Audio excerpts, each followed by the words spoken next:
Well, in the words of the wise Apex dev, we are cooked. That's not a joke, by the way. If you haven't seen it already, big creators have been coming out, specifically His Watson, to say that they've been having a lot of discussions, even with Respawn developers, about the state of the game. And most of them, or a lot of them, have even just said it's cooked. It's not looking good. So a lot of this video, I just really want to piggyback off of what His Watson made in his announcement yesterday. If you haven't seen the video with the thumbnail, I'm quitting, and just saying a serious conversation about Apex. And even Draynilla had asked, in reality, what does Apex need to do to make a comeback in 2025? And people are just saying a miracle. Like, literally, that's the point in which we're at now. Hypermist had showed a clip or talked about a specific part of the His Watson video in which he said that he spoke to devs, many devs, and they learned that upper management is actually blocking a lot of the changes that not only we want to implement, but the devs themselves. Respawn wants to implement some of these changes that we have, the ideas that we have, but upper management is blocking those changes, saying, in quote, we want to do blank, but we're not allowed.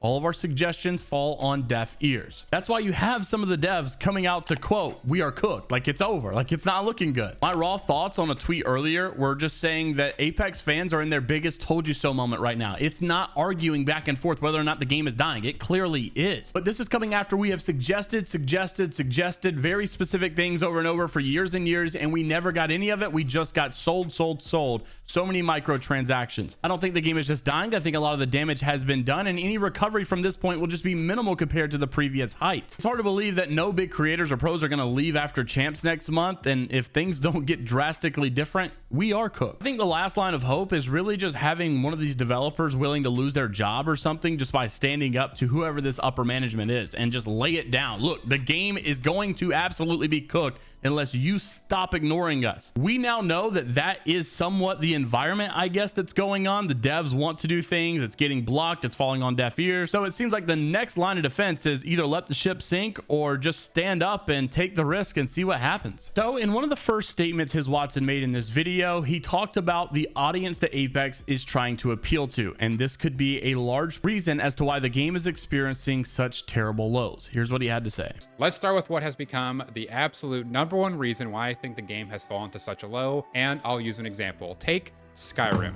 It is one of the best-selling games of all time, and people still play it to this day over 10 years later. However, there are also tons of people who don't like Skyrim, and Skyrim doesn't care if you don't like it. If you don't like open world fantasy vibe, that's fine. You can go play something else. It's not trying to appease everyone. Apex Legends, however, constantly flips back and forth between what audience it is trying to capture, and while doing so, it loses both of them. Live service games tend to either go after one audience: competitive-minded people who like to try being the best or just want to scratch a competitive itch, or the casual audience who don't really have any allegiance to the game whatsoever and will just jump around to whatever they think is fun or looks like it will be fun. Now, shortly after that, he jumped into what we all are probably thinking, and that was matchmaking. Here's what he had to say there. Well, I have 3 examples which I'll be talking about. Let's start with the second worst one in my opinion. Engagement optimized matchmaking in public matches. EOMM for short basically throws skill-based matchmaking out the window and attempts to try and choose when you win and when you lose to try and trick you into playing longer. For as long as I can remember, Apex Legends does not care about putting you with your skill group, unlike almost every other live service game. You'll hear constant complaints from casual players saying they are solo queuing and dying to a 3-stack of people clearly way better than them, and it turns them away from the game. Well, that's because of EOMM. I'm a very good player. I should not be in lobbies with noobs, and we can all agree on that. However, if I take, say, a 3 to 4 day break from pubs, not even the game, just the pub playlist, I will 100% be put into a match with people who are nowhere close to my skill level. After about 1 to 2 hours of me absolutely steamrolling people, I will then suddenly have my matchmaking time quadrupled and will even get skipped very often in the queue. These games are filled with nothing but sweats, and the games will stay that way until I take another 3 to 4 day break from pubs. Now, he also kind of revisits the first point, but in a different way, and I wanted to address this as well myself. Apex has had a bad problem with its identity. Can't deciding who it wants to be, changing things every month, and if you're someone who plays every now and then, you're going to join into Apex games and be very confused to what you're actually playing, because some months things are going to be ultra competitive and sweaty. Other months it's going to be be completely casual based. It just depends on which audience they're catering to at the time. And I also think it's crazy that we're 6 years in and we still don't know. And if you think that any of these points that he's made are inaccurate, well, just take a look at this. We're 6 years into this game, and this game still does not have a very strong identity of ranked. It changes its ranked idea and strategy all the time. I mean, it's every other season they're trying to make a massive overhaul to rank because they don't understand what they actually want to be. They're changing so much about the queue times for this rank and that rank and how they actually all play with each other. There's so much they're still figuring out about themselves after 6 years of the game being here. If we're going to make rank changes, we should make very small minimal rank changes this far into the game because we should know who we are by now, but we don't. Not only now, I mean 13 seasons into the game, they make one of the most competitive ranked play styles out there,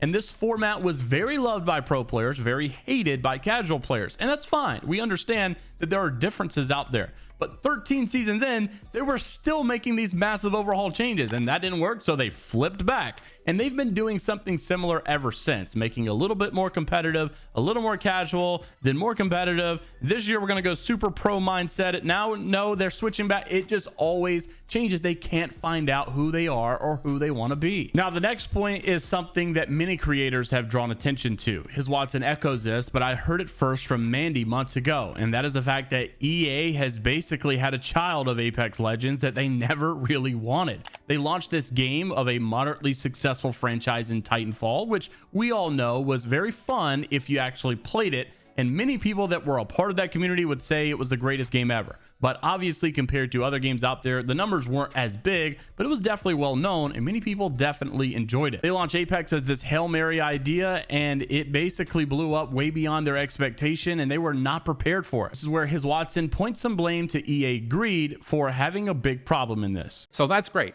The game did better than expected. That means they'll put more resources into building it even bigger. Well, unfortunately, in my opinion, Apex Legends is a huge victim of corporate America. You see, EA had two options after they caught lightning in a bottle with Respawn's Apex. They either take a risk and keep putting more work into it, hoping it'll grow even larger, or they sit on their fat stack of cash and collect an absolute boatload of money while keeping costs as low as possible. And as I'm sure you can probably guess, as time went on, they shifted way more towards the second one. The expected earnings of Titanfall 3 were absolutely blown out of the water with Apex, and I think this reality made its way down the management chain and severely affects the decisions that Respawn makes with Apex Legends. I've talked to countless Respawn employees from various departments over the years, ranging from art to security to map designers to game balancers to community managers, play testers, etc., and I have heard two gloomy phrases they've all repeated. We want to do blank, but we're not allowed, or all our suggestions fall on deaf ears, both of which imply one major problem. Upper management is either negligent, lazy, or has motives that do not align with the player's best interest. Almost every Respawn employee I've worked with directly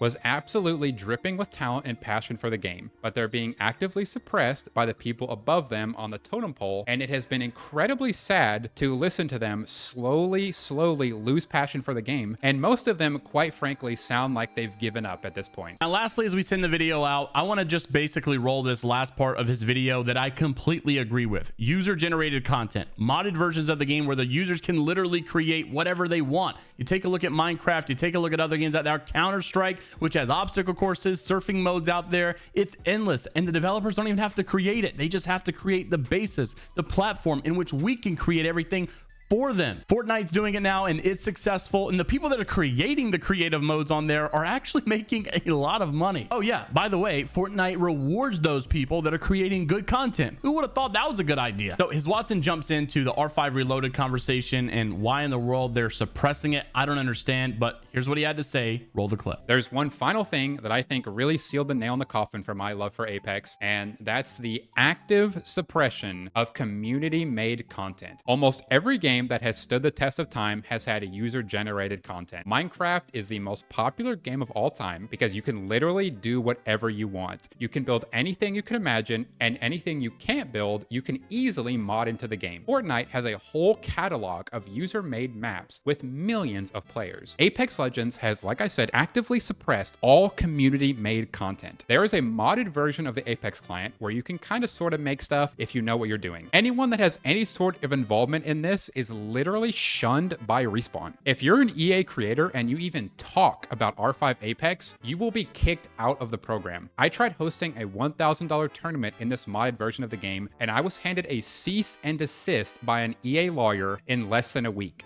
Actually, it was probably more like 2 days, but I'm gonna say a week.